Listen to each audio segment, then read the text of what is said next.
할렐루야. 우리 주님을 사랑하시면 아멘 하시겠습니다. 우리 성가대의 찬양처럼 주님의 은혜로 우리를 더 강하게 하시는 주님, 그 주님을 찬양하시면 아멘 하시기를 바랍니다. 우리의 신앙생활은 바로 은혜와 서운함에 쌓인 싸움이라고 생각합니다. 예배도 받은 은혜가 풍성하고 은혜가 승리하면 성전으로 달려나오는 것이고, 은혜보다는 서운함이 많으면 성전에 나오기 전에 아이고 섭섭해서 못 나오는 거 아니겠습니까? 봉사도 마찬가지거든요. 은혜가 충만하면 봉사할 힘이 생기고, 서운함이 생기면 봉사하다가도 주저앉는 거예요. 이 땅의 삶을 살아가면서 평생 은혜로 사는 사람은 행복한 사람이고, 인생을 많이 살았는데 서운함으로 가득하면 얼마나 불행하고 아프겠습니까? 오늘 예배는 우리의 모든 신앙의 은혜로 승리한 하나님이 주신 사인인 것을 믿습니다. 우리 부분하고 축복하실까요? 은혜로 승리하십시다. 은혜로 충만하십시다. 할렐루야. 우리 한번 따라 하실까요? 창조주 하나님을 믿는 신앙, 이런 제목으로 말씀 은혜를 나누기를 원합니다.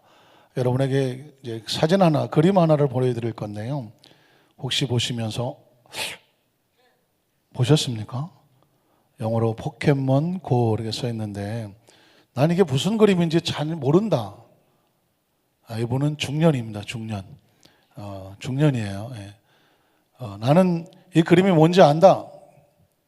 청년입니다. 청년. 근데 난 요즘도 이거 가지고 논다. 요거는 청소년입니다.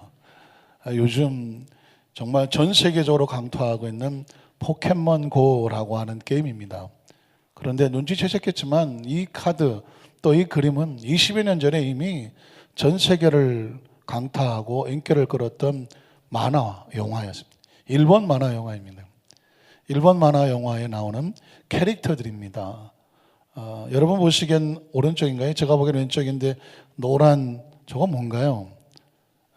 피카츄. 그래서 많은 사람들이 피카츄 하면서 뭐 개인기도 하던, 웃었습니까? 그러기도 한데, 사실 저 동그란 게 이제 포켓이죠, 포켓. 우리 식으로 약간 주머니 같다는데, 포켓에 몬이라고 하는 건 몬스터라고 하는, 참 해석하기 참 어려운데, 몬스터는 유령, 뭐 괴물 그런 건데, 그래서 조그만 것들이 만화 나오는 캐릭터들이거든요. 근데 보긴 저렇게 생겼어도 굉장한 능력이 있어서 저 동그란 포켓 속에 들어가 있다가 또 포켓을 가진 사람끼리 만나면 거기서 불러냅니다. 자기 이 몬스터들을 불러내서 싸움을 시켜서 이기면 자기 것이 되고 지면 빼앗기는 그런 영화, 그런 만화 영화 스토리인데, 예전엔 굉장히 돌풍이었죠. 저희 집 아이들 어렸을 때 제가 아이 눈높이에 맞추느라고 저 포켓몬 영화 많이 봤습니다. 그러고 보고 나면 또 카드가 나오죠. 포켓몬 카드가 나와요. 그거 살달라고 얼마나 때를 씁니까? 그래서 열심히 사들였습니다. 그래서 웬만한 이 포켓몬 캐릭터는 저도 많이 알았습니다. 그렇게 지나갈 줄 알았습니다. 그런데 지금 20년 만에 또다시 전 세계에 돌풍을 일으키는데, 그냥 포켓몬이 아니라 포켓몬 고 해갖고 나왔습니다. 사실은 만화 영화니까 화면 속에만 있죠. 그리고 또 카드니까 이제 종이로만 만나요. 그런데 20년 만에 어떻게 이게 돌풍을 일으키냐면, 이 포켓몬이라고 하는 캐릭터들이 만화도 아니고 종이 쪽지가 아니라 우리가 사는 현실 속에 이런 캐릭터들이 숨어 있는 것입니다. 그 캐릭터들을 갖다가 숨겨 놓습니다. 그런데 보통 눈에는 보이지가 않아요. 뭘로 보일까요? 핸드폰에 포켓몬 그 애플리케이션이라고 하죠. 앱을 깝니다. 그래서 그거를 가지고 이렇게 찾아보면 저 캐릭터들이 보인다는 것입니다. 그리고 그것을 실제로 캡처를 해서 잡아서 핸드폰에 넣을 수가 있는 것입니다. 이건 뭐냐면 화면으로만 보이던 것, 그리고 그림으로만 보이는 것이 이제 우리 실제 현실 속에 우리 삶의 현장, 현재 속에서 이것이 나타나고, 그것을 물론 핸드폰이지만 그걸로 캡처해서 이제는 자기가 만화 주인공 같은, 예전에는 그냥 상상이었지만 지금 막 현실 속에 자기가 주인공이 돼서 찾아다니고 그걸 잡아보고 하는 그런 현실 속에 지금 살고 있다는 것입니다. 사실 이건 아무것도 아니죠. 조금 관심 있는 사람은 알겠지만 앞으로 30년, 50년 뒤에 살면 우리가 살고 있는 현실이 진짜인지 저런 가상현실, 증강현실, 이게 막 이런 상상들이 현실 속에 우리가 뒤섞여 살기 때문에 어떤 게 진짜 현실인지를 모르는 그런 정말 초현실적인 그런 초현실이 현실이 되는 그 속에서 살게 될 거다라고 미래학자들은 그렇게 추측을 합니다. 자, 저걸 왜게 보여드렸을까요? 그전에는 우리는 3차원의 세계 속에서 눈에 보이지 않으면 없다고 생각하고 귀에 들리지 않으면 없다고 생각하고 손에 잡히지 않으면 없다고 생각합니다. 그런데 지금 저 포켓몬고라는 게임을 통해서 우리 눈에는 암만 해도 안 보여요. 그런데 핸드폰을 갖다 대면 보인단 말이죠. 이건 뭘까요? 존재하는데 우리의 시력이 아닌 다른 것으로는 볼 수 있고 그것이 아니면 눈으로는 보이지 않지만 존재하다는 것입니다. 이런 것들이 지금 우리의 그런 삶의 현실 쪽에서 물론 게임이지만 실제적으로 보여지기 시작하는데 신앙의 관점으로 보면 이미 오래전에 하나님은 우리에게 우리 눈에 보이지 않고 귀에 들리지 않고 손에 잡지 않지만 하나님의 나라가 이 땅에 와 있는 것을 선포하셨습니다. 기억하십니까? 예수님이 오셔서 마태복음 1장에 보니까 회개하라 천국이 가까이 왔다고 말했습니다. 하나님의 나라는 4차원의 나라죠. 영적인 나라죠. 눈에 보이지 않는 나라죠. 귀에 들리지 않는 나라죠. 손에 잡히지 않는 나라가 이미 3차원의 세계 속에 우리 안에 와 있다는 것입니다. 그러니까 회개하고 예수님을 구주로 믿으면 그 나라가 보인다는 것입니다. 마치 저 포켓몬고가 핸드폰에 애플리케이션을 깔아서 그거에서는 나타나는 것처럼 우리가 육신의 눈으로 보이지 않고 육신의 귀로 들리지 않고 인간의 지식으로는 우리가 찾아낼 수가 없지만 우리가 하나님 앞에 나가서 회개하고 신앙의 눈이 떠지면 이미 우리 가운데 와 있는 하나님의 나라가 보여지고 들려지고 느껴지고 그 나라의 삶 속에 살 수 있다. 이미 2000년 전에 예수님께서 이 땅에 오셔서 말씀을 선포해 놓으셨습니다. 제가 오늘 창조주 하나님을 믿는 신앙이라는 제목은 제가 아마 오늘부터 시작이 될 것 같은데요. 4차원의 신앙이라고 하는 신앙의 원리 제일 처음이 창조주 하나님을 믿는 신앙으로부터 출발해야 된다는 것입니다. 왜냐하면 우리가 순복음에 여러분 4차원의 영성 계단 올라오실 때 보니까 우리가 하나님의 말씀을 묵상하고 말을 그 다음에 입술의 고백이죠. 그 다음에 생각을 믿음을 꿈을 이 네 가지를 가지고 조영기 목사님이 늘 4차원의 영성 원리 크리스천은 그래서 말씀을 늘 입술의 고백을 잘해야 되고 그리고 하나님 앞에 늘 꿈을 꿔야 되고 늘 옳은 생각을 품어야 되고 늘 믿음의 확신을 가지고 살아야 된다. 왜 네 가지만 꼭 네 가지만 가지고 4차원의 영성이라고 말했을까요? 이건 현실의 삶을 살면서 하나님의 나라와 통하고 그 영향을 받을 수 있는 네 가지 통로가 있는데 그게 바로 4차원의 영성이라고 말합니다. 이 네 가지 외에 다른 것은 없어요. 이 네 가지 범주 내에서 보이지 않는 하나님의 나라, 이 4차원의 세계와 영향을 받고 통할 수 있으며 그 세력, 그 힘을 얻을 수가 있기 때문에 그런 고백을 하는 것입니다. 그러면 이 4차원의 영성이라는 것을 알기 위해서는 제가 볼 때는 성경 속에서 4차원의 신앙의 눈을 떠야 돼요. 4차원의 시온의 신앙의 원리를 알아야 돼요. 그 첫 번째가 뭐냐면 창조주 하나님을 믿는 신앙이다라는 것입니다. 그러면 우리 첫 번째로 도대체 창조자 하나님께서는 무엇을 창조하셨을까? 제일 먼저 성경에 보니까 창조주 하나님은 이 3차원의 시간과 공간을 창조하셨습니다. 한번 따라갔을까요? 3차원의 시간과 공간을 창조하신 하나님. 저와 여러분이 지금 살고 있죠. 존재하고 있습니다. 이건 굉장히 중요한 사건인데 우리 존재 자체에서 누구도 우리가 존재가 어떻게 하게 됐는지 이 존재의 의미와 목적이 무엇인지 아무도 정확하게 알려주지 않습니다. 왜냐하면 우리가 살고 있는 이 차원은 우리가 살고 있는 세상은 지구는 우주는 3차원이라는 이 차원 속에 갇혀져 있습니다. 제가 이 3차원, 4차원 하니까 혹시 이거는 과학적인 물리학적인 단어가 아닌가? 이건 철저하게 성경 속에 나오는 이야기입니다. 자, 1차원이란 무엇이냐면 점이라고 합니다. 점은 존재하지만 움직이지 않아요. 그렇죠? 이걸 1차원이라고 해요. 존재하지만 움직이지 않는 건 점이라고 말한다. 그런데 2차원은 뭐냐면 이 점이 좌우로 막 움직이면 뭐가 될까요? 선을 만들면서 면이 됩니다. 면. 바닥이 된다는 것이죠. 바닥. 그러니까 이 바닥은 뭐냐면 그 점이 움직이면서 좌우로 움직이면서 선을 만들어서 펼쳐진 공간을 2차원 면이라고 말합니다. 예전에 이렇게 말하지 않습니까? 몇 평방미터냐 그런 말을 썼죠. 평방미터는 면을, 땅 한 평이 얼마냐 면을 말하는 것입니다. 그러면 3차원은 뭐냐면 이 면과 면이 만나면 뭐를 만들까요? 공간을 만들어냅니다. 공간을 만들어냅니다. 그래서 면과 면이 만나서 공간을 만들어내고 그 공간에 뭐가 있냐면 부피, 입체가 있습니다. 입체. 그리고 무게를 가지고 있습니다. 이런 세상을 3차원의 세계라고 말합니다. 저와 여러분이 지금 살고 있는 세상은 우린 입체를 가지고 있죠. 우리 몸이 부피입니다. 그리고 체중을 가지고 있죠. 무게를 가지고 있죠. 그래서 이 3차원, 우리 땅바닥에 이렇게 그림처럼, 그림은 2차원이고 점은 1차원이고 우리처럼 몸, 체중, 부피와 체중을 가지고 있는 것들은 3차원의 세계. 그러니까 지금 우리가 살고 있는 지구, 우주는 3차원의 세계입니다. 이 3차원의 세계를 살고 있는데 그렇다고 하면 이 3차원은 뭐의 지배를 받냐면 시간과 공간의 지배를 받습니다. 3차원은 안타깝게도 시간을 벗어날 수가 없습니다.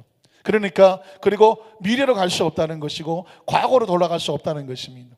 또한 이 3차원은 공간의 지배를 받기 때문에 여기 있으면서 동시에 집에 있을 수 없고 다른 데 갈 수가 없습니다. 딱 여기 있으면 여기만 있어야 되고 다른 공간으로 가려면 시간이 걸려야 걸어서 가든 차를 타고 가든 움직일 수가 있습니다. 이게 지금 우리의 삶의 가장 중요한 차원인데 그러면 이 시간과 공간의 제한을 받는 곳이 3차원이라면 그러면 3차원을 벗어나는 4차원의 세계는 뭐냐? 딱 두 가지입니다. 시간을 벗어납니다. 공간을 벗어납니다. 시간의 제한을 받지 아니하고 공간의 제한을 받지 않으면 4차원의 세계가 되는 것입니다. 그래서 인간은 3차원의 세계에 살면서 항상 4차원의 세계를 꿈을 꿨습니다. 예전에 만화 영화, 지금도 만화 영화 보면 다 초자연적인 이야기를 합니다. 동시에 막 몸이 공간 이동을 해서 저쪽에서 뻑 이쪽에서 뻑 합니다. 3차원에서 안 되는 거거든요. 그런데 인간은 그렇기 때문에 공간 이동을 하려고 4차원의 세계를 꿈을 꿉니다. 그리고 백투더 퓨처 뭐 이런 영화를 만들면 타임머신을 타고 과거로 가려고 합니다. 타임머신을 타고 미래로 가보려고 합니다. 그러니까 이 3차원의 시간과 공간의 제한을 받고 있는 걸 알기 때문에 이 차원을 벗어보려고 상상하고 꿈을 꾸는 것입니다. 생각하고 말을 하는 것이죠. 그걸 통해서는 얼마든지 꿈 같은 얘기라고 하면서 할 수 있기 때문입니다. 왜 꿈 같은 이야기가 됩니까? 시간과 공간을 벗어난 3차원의 제한을 벗어난 얘기를 하면 그 말도 안 되는 소리, 말이 뭘까요? 3차원의 원리를 벗어나는 소리, 꿈 같은 소리. 꿈이라는 것은 4차원 시간과 공간을 초월하기 때문에 그렇습니다. 그러니까 저와 여러분이 신앙생활을 하면서 하나님의 나라를 믿는다고 하면 제일 먼저 알아야 될 것은 시간과 공간이 어떻게 생겼느냐, 이 개념을 알아야 됩니다. 왜냐하면 저와 여러분이 지금 시간과 공간에 살고 있잖아요. 생일이란 무엇일까요? Happy birthday to you. 귀 빠진 날, 어머님 날 나신 날, 생일이 뭘까요? 차원으로 얘기하면 이 3차원의 시간과 공간 속에 우리가 들어온 날입니다. 그 시간이 내 시간이 출발이 되고 그리고 내가 이 몸을 가지고 이 땅에 공간 속에 들어온 날을 뭐라고 말한다? 생일이라고 말하는 것입니다. 그러면 이 세상을 떠나서 죽는 날, 죽는 날은 뭘까요? 죽음이란 차원으로 말한다면 내 시간이 끝나는 날입니다. 내가 이 땅에 이 우주라는 지구라는 공간에서 떠나는 날입니다. 그러니까 삶이란 뭐냐? 시간과 공간입니다. 죽음이란 뭐냐? 시간과 공간이 정지되고 떠나는 것입니다. 인생의 삶을 살면서 시간과 공간의 의미를 모른다면, 인생의 삶을 살아가면서 시간과 공간이 어떻게 출발한지를 모른다고 하면 도대체 삶의 의미를 모르는 것과 같습니다. 자, 그렇다고 하면 성경 속에서 하나님은 시간과 공간을 정말 창조를 하셨을까요? 창세기 1장 1절에 보니까 이렇게 시작합니다. 태초에라고 말합니다. 시간이 없어서 여러분의 참 묻고 질문하고 싶은 마음이 간절한데 제가 그냥 바로 설명을 합니다. 태초라고 하는 단어는 초가 무슨 초일까요? 처음, 초기 시작한다는 것입니다. 그런데 이 처음도요 종류가 있습니다. 일주일에 처음이 있고 하루에 처음이 있고 또 한 달에 처음이 있고 1년에 처음이 있습니다. 그러니까 그리고 뭐 1세기, 2세기, 세기의 처음이 있습니다. 그러니까 처음도 사이즈가 있더라고요. 그런데 처음 중에서 가장 큰 처음을 태초라고 말하는 거예요. 끝까지 시간적으로 거꾸로 시계바늘을 돌려서 저 끝에 처음 시간이 출발할 때 그걸 뭐라고 한문으로 표현한다면 태초라고 말하는 것입니다. 영어로 표현할 때는 in the beginning 뭘까요? 처음이라고 말합니다. 그런데 in the beginning of the time, 시간의 처음이라고 말합니다. 그러니까 태초란 시간의 처음입니다. 제 식으로 표현하자면 시간 바깥에서 시간을 땅 튕길 때 시간이 처음 출발하는 그 초점을 뭐라고 말하냐면 태초라고 말하는 것입니다. 그러니까 시간이 처음 출발하는 시간을 태초라고 말하니까 시간을 창조하려면 어디 있어야 돼요? 시간 바깥에 있어야 돼요. 시간 바깥에서 시간을 출발시키는 그 창조주 하나님, 그래서 시간을 창조하신 하나님입니다. 태초에 하나님이 무엇을 창조하셨습니까? 천지를 창조하셨다고 말했습니다. 천지는 뭐냐면 제가 또 물어보면 하늘이 어디 있냐고 하면 저기 있다고 그래요. 땅이 어디 있냐고 하면 여기 있다고 그래요. 지구 반대편에 가서 하늘이 어디 있냐고 하면 우리한테 저기 있다고 그래요. 땅이 어디 있냐 그러면 또 저 밑이라고 말을 해요. 그러니까 우리가 알고 있는 이 천지는 무슨 뜻이냐면 하나님께서 태초에 천지를 창조했던 천지는 영어로 말하면 스페이스입니다. 스페이스, 공간이라는 것입니다. 우주 만물이 공간입니다. 사실상 우리는 아주 예전에는 이 지구가 어떻게 생겼는지도 몰랐다고 하죠. 그냥 사각형으로 생겨서 가다가 멀리 가면 떨어지는 줄 알았습니다. 그러나 지구 과학이 발달되다 보니까 지구가 동그란 걸 발견했죠. 지금은 지구 동그란 거 둘째치고 뭐 저 태양 그리고 이 우주의 사이즈를 발견하려고 애를 쓰고 있습니다. 어떤 우주학자들은 말하기를 우주가 축구공처럼 동그랗다고 말을 합니다. 어쨌든 지구도 동그랗고 모든 별들이 동그란데 아마도 우주도 동그랗다고 그렇게 상상하는 것 같습니다. 문제는 뭐냐면 아무리 우주가 넓어도 우주는 스페이스고 3차원입니다. 왜냐하면 아무리 저 우주 끝에 가도 시간과 공간에 제한을 받기 때문에 그렇습니다. 그러니까 이 세상은 시간과 공간에 제한을 받는데 천지를 창조했다는 얘기는 하나님이 공간을 창조하셨다는 것입니다. 태초는 시간, 천지는 공간. 그런데 시간과 공간이 어떻게 나왔느냐? 창조됐다고 합니다. 창조라고 하는 단어는 인간이 쓸 수 있는 단어는 아닙니다. 인간은 창조를 할 수가 없습니다. 왜냐하면 창조는 무에서 유를 만들어내는 것입니다. 인간의 능력이 무에서 유를 만들 수 있나요? 못 만드는 거죠. 그러니까 창조했다는 시간과 공간은 창조주가 시간 밖에서 공간 바깥에서 시간을 만들고 공간을 만들어내셨다는 것입니다. 그렇다고 한다면 그 창조는 무에서 유도 있지만 놀랍게도 유에서 유를 창조하는 것도 있습니다. 있는 것에서 있는 것을 만들어냅니다. 누굴까요? 사람입니다. 사람은 하나님께서 있는 흙에서 빚어서 뭘 만들었나요? 사람을 만들었다고 말하고 있습니다. 그러니까 우리 육체는 어디서 만들어졌냐면 지구 바깥에서 온 것이 아니라 우주 바깥에서 온 것이 아니라 이 지구 안에는 흙을 가지고 하나님께서 육체를 만들었습니다. 그래서 우리가 이 세상을 떠날 때 육체를 가지고 천국을 갈 수 있나요? 없나요? 못 가져갑니다. 왜냐하면 이 육체는 어디서 나왔어요? 흙에서 나왔기 때문에 이 세상을 떠날 때 흙에다 놓고 가는 것입니다. 그러나 반대로 우리 속에 있는 이 영혼은 하나님께서 흙으로 사람을 지으셨지만 그 속에다가 하나님의 속에서 영혼을 생기를 집어넣습니다. 그래서 우리가 이 세상을 떠날 때에 육신은 땅에다 놓고 가지만 영혼은 어디다 가져가요? 하나님의 속으로 가져갑니다. 원래 어디 있었기 때문에? 하나님 품에 있었기 때문에. 그래서 우리는 보양으로 돌아간다고 말하고 고향으로 간다고 말하고 사람이 죽으면 어떻게 했다고 그래요? 돌아가셨다고 말합니다. 돌아갔다는 얘기는 있던 대로 다시 갔다는 이야기입니다. 그러니까 시간을 창조하시고 천지 공간을 창조하신 하나님께서 그 창조라고 하는 단어를 사용하시는데 그분이 누구냐? 하나님이다 라고 말하는 거예요. 성경 속에서 하나님을 선포하셨을 때 신앙에 처음 예수 믿고 구원받고 처음 하나님의 나라에 눈을 뜰 때에 뭐가 보여져야 되냐면 창조주 하나님이 보여져야 돼요. 그리고 그 창조는 막연한 창조가 아니라 시간이 창조되고 공간이 창조되는 걸 알아야 됩니다. 왜냐하면 그 시간과 공간 속에 저와 여러분이 있는 것입니다. 저와 여러분이 땅에 태어났다는 얘기는 뭐라고요? 시간 속에 들어왔다는 얘기고 공간 속에 들어왔다는 얘기입니다. 우리가 이 세상을 떠난다는 얘기는 시간이 떠나고 시간이 중지되고 공간에서 떠나간다는 것입니다. 병이 들어서 생명이 죽어간다는 얘기는 시간이 더 짧아졌다는 이야기입니다. 병이 고쳐져서 수명이 연장됐다는 얘기는 시간이 늘어났다는 것입니다. 그리고 이 땅의 삶을 나가내라고 말하는 것은 영원히 있지 못하기 때문에 시간과 공간의 제한을 받고 있다가 우리는 어디로 갑니까? 예수님께서 지으신 집, 다시 와서 데려가시는 영원한 집이라고 말합니다. 그게 바로 시간과 공간을 벗어난 4차원의 영적인 하나님의 나라인 것입니다. 예수를 믿고 시간의 존재를 모르고 공간의 의미를 모르면 도대체 뭘 믿는지 모르겠어요. 예수를 믿으면은요, 창조가 믿어지는 것이고, 시간의 창조, 공간의 창조가 믿어지고, 내가 시간과 공간 속에 들어와 있다는 걸 알게 되는 것이고, 내 삶의 시간과 공간을 누가 주관하신다? 하나님 주관하시는 거죠. 시간의 문제를 만나고 공간의 문제를 만나면 다른 곳에 요행과 재수를 바랄 게 없습니다. 부족을 쓰고 점을 치고 되도 않는 귀신을 쫓아가서 어떻게 해달라고 매달릴 이유가 없는 것입니다. 그 존재들은 모두 다 창조주를 넘어설 수 없는 존재들입니다. 그래서 두 번째로 창조주 하나님께서는 무엇을 지으셨냐면 그 어마어마한 공간 안에 존재하는 모든 만물들을 하나님이 지으신 것입니다. 왜냐하면 시간 속에 공간이 들어와 있어, 공간이 있으니까 공간에 어마어마한 거 존재하지 않습니까? 우리 이제 성전 안에도 수백 명의 성도가 지금 여기 존재하고 있습니다. 지구에도 70억이 넘게 존재하고 있습니다. 우주에는 어마어마한 상상할 수 없는 별들이 존재하고 있습니다. 그 존재하는 것들은 어디서 왔을까요? 그 존재가 하나님으로부터 왔다고 성경은 말씀하고 있는 것입니다. 우리 창세기 1장 3절에 보면 창조의 모습을 이렇게 말하고 있죠. 굉장히 중요한 단어입니다. 하나님이 이르시되, 한번 따라 하실까요? 하나님이 이르시되.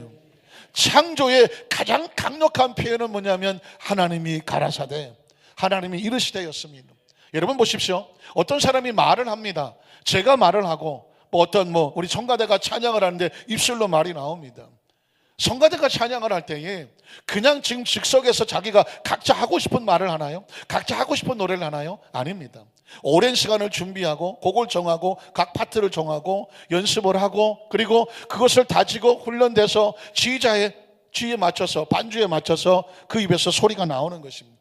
그거를 찬양이라고 말하는 것입니다. 제가 강단에 설교할 때 말씀을 할 때에 그냥 즉흥적으로 생각나는 대로 그냥 두서없이 말을 하게 될까요? 아닙니다. 주일날 이 설교 하나를 위해서 주중에 무슨 따로 설교도 있지만은 계속 묵상하고 사고하고 말씀을 받아서 머릿속에 정리를 하고 그 속에 하나님께서 주시는 말씀을 여러분에게 하나하나 정확하게 여러분의 심령 속에 마음속에 새겨지도록 정확하게 입을 열어서 말씀이 선포되는 것입니다.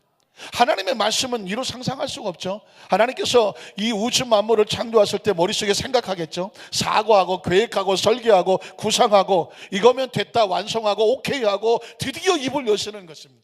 그러니까 하나님이 가라사대 했다고 하면 모든 것이 완성되고 세상에 드러내는 것입니다. 하나님이 가라사대는 뭐냐면 4차원의 세계에 보이지 않았던 시간 밖에 있었던 공간 밖에 있었던 것이 하나님이 가라사대 하면서 공간 안에 들어오는 것입니다. 믿으십니까? 그러니까 자 보십시오. 하나님이 가라사대는 공간 안에 드디어 뭔지 모르겠지만 하나님의 의식 속에 사고만 있었던 것, 그게 지금 우리 눈에 보이기 시작한다는 거죠. 그래서 성경은 말하기를 하나님이 이르시되 뭐가 있으라? 빛이 있으라고 하는 것입니다. 빛의 모든 속성은 어디서부터 왔을까요? 하나님으로부터 오는 것입니다. 하나님의 능력이 담겨있죠. 계획이 담겨있죠. 의도가 담겨있죠. 빛 하나 속에 하나님이 있습니다. 빛이 있으라 하시니까 어떻게 됩니까? 빛이 있었고 합니다. 그러니까 이 땅에 어마어마한 모든 만물의 존재들은 우리가 볼 때는 어마어마하죠.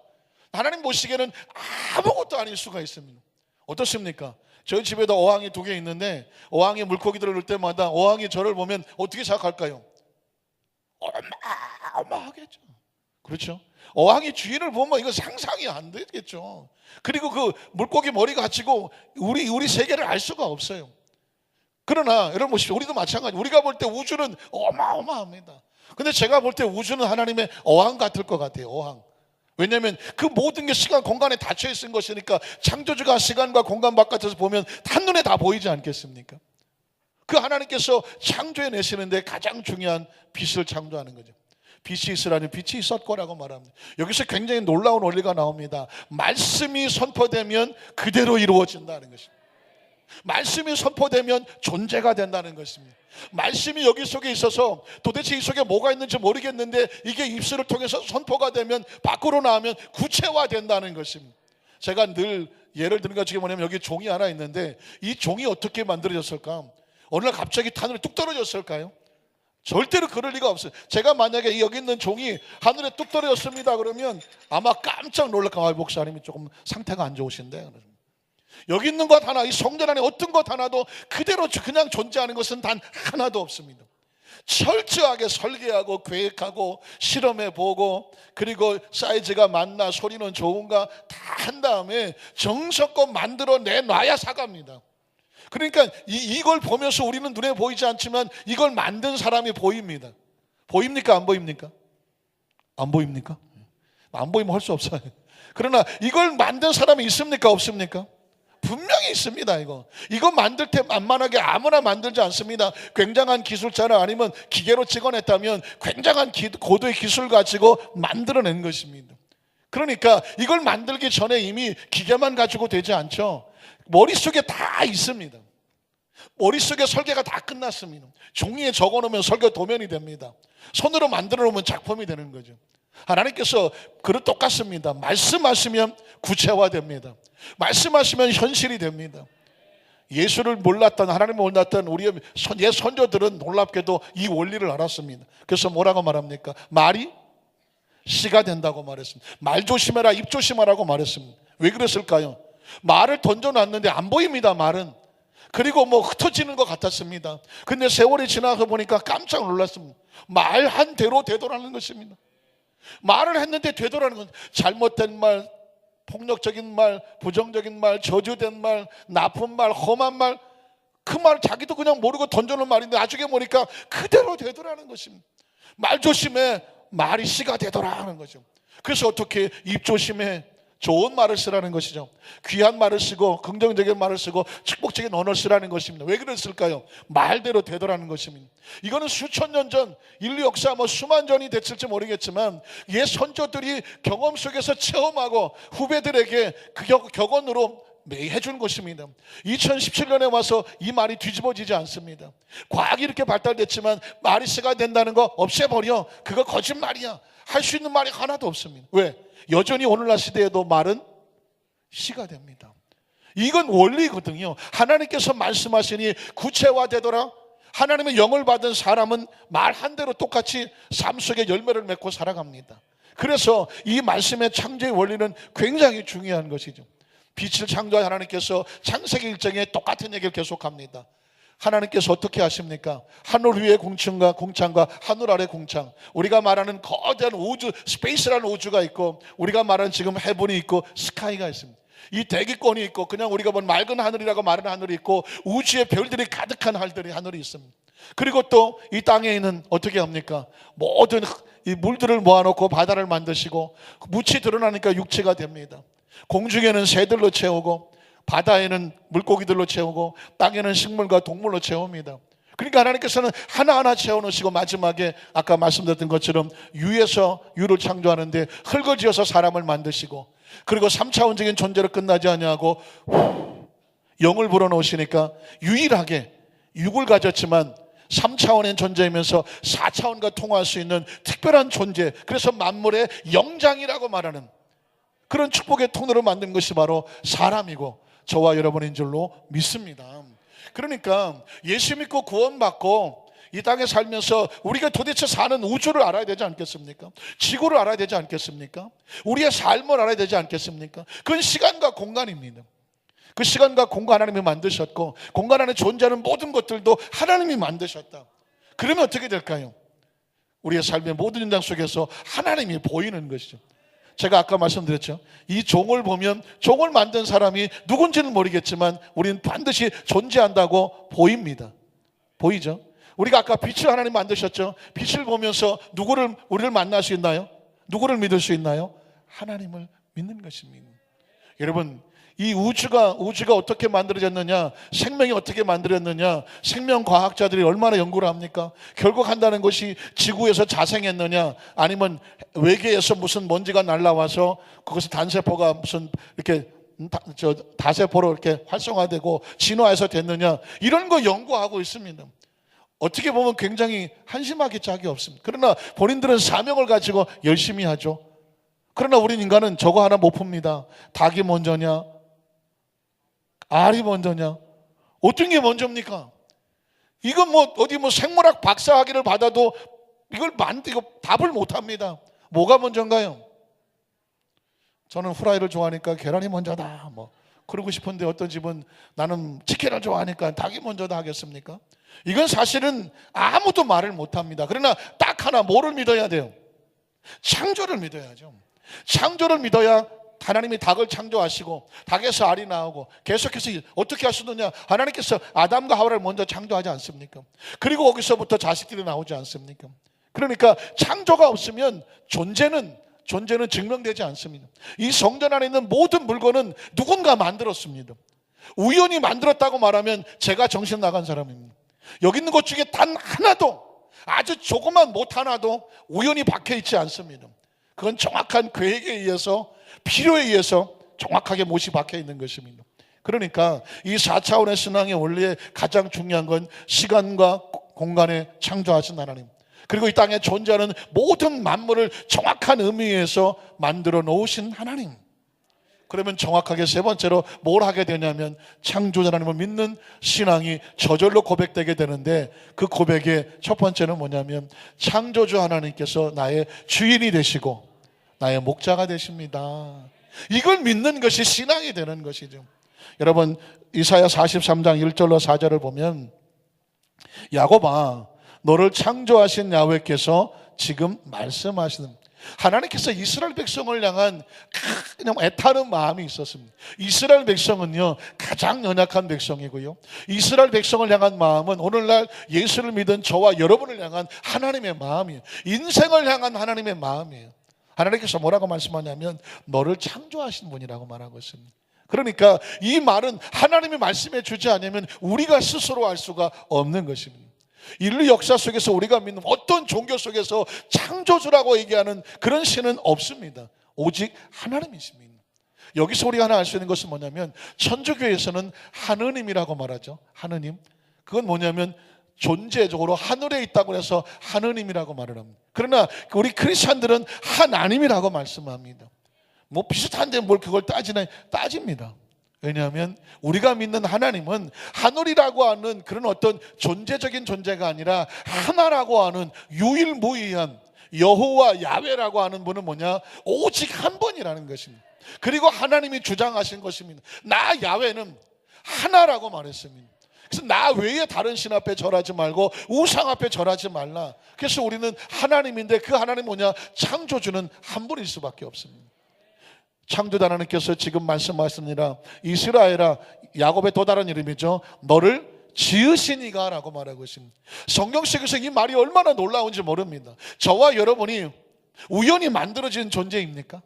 누군가 쓰다가 버린 존재입니까? 아닙니다. 정확하게 필요에 의해서 하나님께서 지으시고 창조하신 하나님이라고 성경은 말씀하고 있습니다. 그 다음 절을 보면 너는 두려워하지 말라는 것입니다. 왜냐하면 너는 주인이 있잖아요. 창조주가 있고 지으신 주인이 있잖아요. 그러니까 너는 뭐 하지 말라, 두려워하지 말라. 내가 너를 뭐 했고, 구속이 뭐예요? 경찰에 가뒀다는 것입니까? 아닙니다. 그 죄값과 그 모든 것을 대가를 지불하고 구원해냈다는 것입니다. 더 이상 세상의 절망과 좌절과 죄의 소속이 아니라는 것입니다. 내가 너를 지명하여 불렀나니 너는 내 것이라, 넌 내 거야. 믿으십니까? 전 하나님의 소속됐다는 사실이 얼마나 귀하고 감사한지 모릅니다. 여러분, 많은 사람들 요즘 애완견 기르지 않습니까? 애완견을 갖다가 버리면 무슨 견이 됩니까? 유기견이 됩니다. 기르다가 버리는 고양이들 뭐라고 말합니까? 길냥이라고 말을 하더라고요. 그렇게 값비싼 고양이도 그런 애완견들도 주인이 갖다 버리면 아무짝에 쓸모없는 아주 비참하게 삶을 살아가더라고요. 여러분, 주인이 있다는 건 놀라운 것입니다. 우리가 인간이기 때문에, 우리를 누군가 기르지 않기 때문에, 우리가 개나 고양이를 우리가 기르기 때문에 우리가 주인이 있다는 사실에 대해서 인식이 좀 어려울 수 있을지 모르지만 주인이 있는 것은 최고의 축복입니다. 이 우주 가운데 고아가 아니라, 우연히 만들어진 어떤 진화된 어떤 생명체가 아니라 주인이 있어서 창조했다는 것은 그만큼 고귀하고 소중한 존재라는 것입니다. 왜냐하면 주인에 따라 그렇게 되는 거죠. 성경 구절 다시 올라오세요. 자, 그 주인이 뭐라고 말합니까? 네가 물 가운데 지날 때에도 내가 너와 함께 할 것이다. 강을 건널 때에 그 창조자 하나님이 물이 너를 침몰하지 못하게 할 것이며, 네가 불 가운데로 지날 때에도 그 창조자 하나님께서 너를 타지도 아니하게 할 것이며, 불꽃이 너를 사르지도 못하게 할 것인데, 대저 나는 누구냐? 야훼 너의 하나님이요 이스라엘의 거룩한 자요 내 구원자다. 그가 너를 어떻게 생각하느냐? 내가 애굽 세상이죠. 하나님을 알지 못하는 세상을 대가로, 구스와 스바를 너를 대신, 역시 대가로 너와 그 속에서 건져냈다는 것입니다. 4절에 보면 또 내가 내 눈에 어떻게 보여요? 보배롭고 존귀하게 보여. 내가 너를 어떻게 해요? 사랑해요. 고슴도치가 제일 이뻐하는 게 뭐예요? 지 새끼거든요. 지 새끼. 이건 하나님의 원리예요. 세상의 어머니 눈에 누가 제일 잘생겼나요? 누가 잘생겼나요? 제 새끼가 제일 잘생긴 거예요. 그러니까 이게 생명의 원리거든요. 하나님의 눈에는 자기 백성이 보배롭고 존귀함. 우리 옆에 분에게 한번 축복해 보세요. 하나님 안에서 당신은 보배롭고 존귀한 존재입니다. 믿으십니까? 세상에 누가 우리를 보배롭다고 여겨줬습니까? 세상에 누가 우리가 넌 존귀한 존재라고 말합니까? 흙으로 지어진 존재인데 우리가 어떻게 보배롭고 존귀합니까? 하나님으로부터 영이 우리 속에 들어와 있어요. 이 안에 하나님이 계시는, 이 안에는 성령님이 계시니까 겉으로는 우리가 연약한 존재이지만 하나님 안에서는 놀랍고 보배롭고 존귀한 존재인 것을 믿습니다. 그래서 여러분 시편 18편 1절로 3절에 보면 다윗은 이런 고백을 했습니다. 시편 18편 1절에 보면 하나님은 나의 뭐가 되십니다? 힘이 되십니다. 이게 강력한 창조주 하나님, 시간과 공간을 창조하신 하나님, 이 땅의 모든 만물을 창조한 하나님, 그 하나님이 우리를 지으셨고 그 영이 우리 속에 들어와 있으니까 감히 이렇게 고백해줘. 하나님이 나의 힘입니다. 정확한 이 신앙이 있어야 돼. 하나님이 나의 힘이란 사실이 있어야 세상이 흔들어도, 세상에 어려운 일이 생겨도, 인간이 나를 괴롭힌다고 할지라도 흔들리지는 않아야죠. 왜 하나님이 힘이 되는 사람들이 세상에 흔들립니까? 세상에 두려워합니까? 절망하고 좌절하고 무너집니까? 이 4차원의 신앙이 없어서 그렇죠. 창조자를 믿는 신앙이 없어서 그렇죠.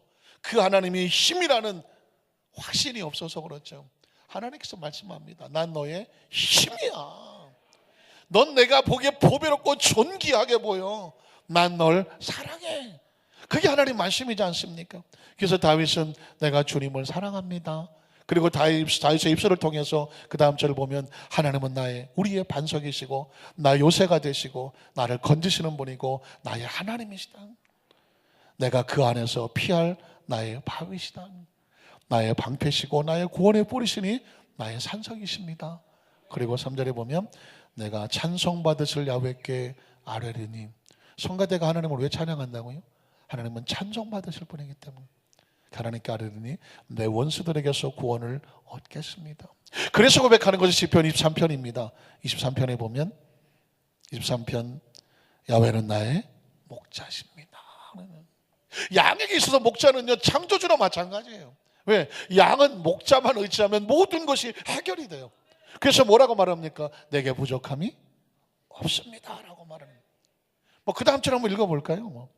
그가 나를 푸른 풀밭에 누이시며 쉴만한 물가로 인도하시는도다. 내 영혼을 소생시키시고 자기 이름을 위하여 의의 길로 인도하시는도다. 내가 혹시 사막에 음침한 골짜기라도 혹시 있다고 할지라도 해를 전혀 두려워하지 않아요. 왜 할까요? 그 사막의 음침한 골짜기를 뛰어넘고 그 가운데 보호하시는 누가 계십니까? 하나님이 함께 하신다는 것입니다. 그런데 그 하나님이 육신을 입고 우리 가운데 오셔서 우리 가운데 길과 진리와 생명이 되어주세요. 그분을 우리 누구라고 부릅니까? 예수님이라고 부릅니다. 요한복음 3장 16절은 그래서 의미가 있는 것입니다. 하나님, 그 하나님이 누구라고요? 창조주 하나님, 시간을 창조하신 하나님, 공간을 창조하신 하나님, 이 땅의 모든 만물을 창조하신 하나님, 저와 여러분을 보배롭고 존귀하게 여겨주신 하나님, 나 널 사랑해 하는 하나님. 그 하나님께서 뭐라고 말하냐면 자신이 지으신 세상을 이처럼 사랑하셔서 독생자 예수 그리스도를 주셨으니 어떻게 돼요? 그를 믿는 자마다 뭐 하지 않아요? 멸망하지 않고 영생을 얻게 하려 하심이라. 전 놀라운 사실은 우리가 믿는 예수님을 하나님의 아들이라고 믿습니다. 확신합니까? 사실요, 예수님이 땅에 오셔서 하신 것을 가만히 보면 내가 하나님이다 라는 하나님 선언을 하셨습니다. 하나님 선언을 하시려면 뭐하고 뭐의 지배를 받지 않아야 되냐면 시간과 공간의 지배를 받지 않으셔야 돼요. 자, 여러분 마태복음 8장에 보면 백부장이 내 하인이 집에 누워서 몹시 괴로워한다고 말했습니다. 그저 예수님께서 그 백부장의 차원에 맞춰주시려고 내가 집으로 가줄게 라고 말했습니다. 사람은 집으로 가야 돼요. 그랬더니 그 백부장이 뭐라고 말했냐면 안 오셔도 됩니다. 여기서 말씀하셔도 집에 누워있는 내 하인이 나올 줄로 믿습니다. 이건 예수님의 치료도 치료지만 공간을 초월하는 예수님의 말씀의 능력을 믿어드리는 거예요. 사실 우리가 예수를 믿는 게 아니라 예수를 믿어드리는 거죠. 믿어드린다는 건 그분이 하나님의 것을 나는 믿어드립니다. 지금 예수님 말씀하시면 내 가인이 집에서 나을 것을 믿습니다. 예수님을 하나님으로 고백하는 거죠. 네, 공간을 초월하시니까. 그런데 예수님께서 깜짝 놀라죠. 이스라엘 가운데 이만한 믿음을 가진 사람이 없어. 왜? 사람은 공간을 벗어나는 게 힘들어요. 여기 있으면서 동시에 딴 데서 똑같이 그거 이해하기 힘들어요. 되도 않는 소리 하지 마. 말도 안 되는 소리. 꿈 같은 소리. 사람은 이 3차원에 너무 박혀 있어요. 학교에서 배우는 게 3차원, 살면서 배우는 게 3차원, 이 삶 속에서 배우는 게 다 경험이 3차원이에요. 그런데 3차원을 벗어날 수가 없어요. 그런데 예수님이 오셔서 뭐 하셨냐면 3차원을 다 깨뜨려 버리는 거예요. 예수님께서 무슨 소리야? 가서 기도해야지. 아닙니다. 깜짝 놀라고 뭐라고 하면 난 이만한 믿음을 만나본 적이 없어. 내 믿음대로 되라는. 즉시로 나왔다. 공간을 초월해서 나왔습니다. 예수님은 지금 공간을 초월한 역사를 보여주고 있습니다. 예수님은 시간을 초월합니다. 요한복음 11장에 나사로가 병이 들어 죽어갑니다. 당신의 기뻐하시는 그 나사로가 죽어갑니다. 예수님 가서 고쳐주십시오. 그랬더니 예수님이 3일이나 딴짓을 합니다. 아니야, 괜찮아. 예수님 소식이 들려옵니다. 나사로가 죽었습니다. 제자들은 이제 포기합니다. 그랬더니 그때서야 예수님께서 가자. 예수님 가봐야 소용없어요. 죽었어요 이미. 우리 어떻게 생각하면 죽으면 끝이에요. 죽으면 뭐라고요? 시간이 정지된 거예요. 시간이 정지된 걸 인간은 못 회복합니다. 근데 예수님이 뭐라고 말하냐면 죽은 거 아니야, 자는 거야. 제자들이 말하기를 아이고 웃기시네, 뻥치시네. 왜? 차라리 자는 거였으면 좋겠습니다. 답답해 죽겠는 거예요 제자들은. 예수님께서 가십니다 일부러. 그리고 마르다 마리아에게 말합니다. 내 오라비가 살리라는. 미치고 환자가 벌쩍 듭니다. 뭔 소리 하느냐고 말해. 3일 전에 와였으면 혹시 살지 모르겠는데 인제 와서 무슨. 예수님이 가잖아요. 무덤을 옮겨놓으라고 말합니다. 마르다가 벌쩍 뛰죠. 주님 지금 무슨 짓을 하냐고. 썩어서 냄새나요. 그때 예수님께서 뭐라고 말씀합니다. 네가 내 말을 믿으면 하나님의 영광을 볼 것이다. 그러면서 나사로야 나오라고 말합니다. 시간이 정지돼 버린 사람에게 나사로야 나오라는 얘기 뭐예요? 시간이 돌아오라는 얘기죠. 나사로가 살아나왔다는 얘기는요, 시간 속에 다시 들어왔다는 거예요. 공간 속에 다시 들어왔다는 것입니다. 그리고 예수님 말씀은 나는 부활이고 생명이라고 말합니다. 이 얘기는 뭐냐면 하나님 선언을 하고 있는 거죠. 예수님 자신 하나님 선언을 합니다. 시간을 초월하고 공간을 초월하신 하나님. 그래서 여러분 예수님은 가나 혼인잔치 물리학적으로 화학적으로 변할 수 없는데 포도주를 만들어 자연 법칙을 깨버리는 거죠. 무리를 사람은 걸을 수가 없는데 무리를 걸어오죠. 자연 법칙을 깨버리는 거죠. 풍랑과 파도가 잔잔히 안 되는데 잠잠하게 시켜버리죠. 우리에게, 하나님을 믿는 사람들에게 이런 의식을 주는 겁니다. 너희는 이 세상에서 흙으로 사다가 흙으로 갈 존재가 아니야. 이 세상에 시간과 공간 끝난다고 끝이 아니야. 너희 속에는 보이지 않는 영이 있어. 하나님으로부터는 영이 있어. 그 영은 시간에 제한받지 않아. 공간에 제한받지 않아. 그 영이 천국을 가려면 어떻게 살아야 되느냐? 시간의 제한을 받지 않는 의식이 있어야 돼. 공간의 제한을 받지 않는 의식이 있어야. 하나님의 나라는 그런 나라야. 그러니까 이 땅에 살 때, 육으로 살 때는 육은 공간과 시간의 제한을 받지만 영은 시간과 공간의 제한을 받지 않아. 하나님의 자녀는 이미 와 있는 하나님의 나라 속에서 그렇게 사는 거야. 사랑하는 성도 여러분, 이게 예수를 믿는 백성에 주시는 4차원의 신앙의 원리입니다. 말씀을 정리하기 원합니다. 창조자 하나님을 믿지 못하는 크리스천은 얼마나 불행합니까? 시간과 공간의 의미를 모르고 살아간다면 도대체 뭘 믿고 살아간다는 것입니까? 세상과 천국이 구별되지 않는다는 것은 시간과 공간의 의미를 모른다는 것이죠. 그 예수님께서 이 모든 만물을 만드셨으니 그분이 아시는 거예요. 그래서 4차원의 신앙은 뭐냐면 한번 따라 하실까요? 하나님과 함께, 하나님의 능력과 함께, 하나님의 계획과 함께, 하나님의 차원과 함께. 그분이 하실 거예요. 믿으십니까? 그런 담대함과 자신감으로 당당하게 이 신앙으로 오늘 하루도 멋지게 삶을 살아가는 성도 되시기를 주님의 이름으로 축원합니다. 기도하겠습니다.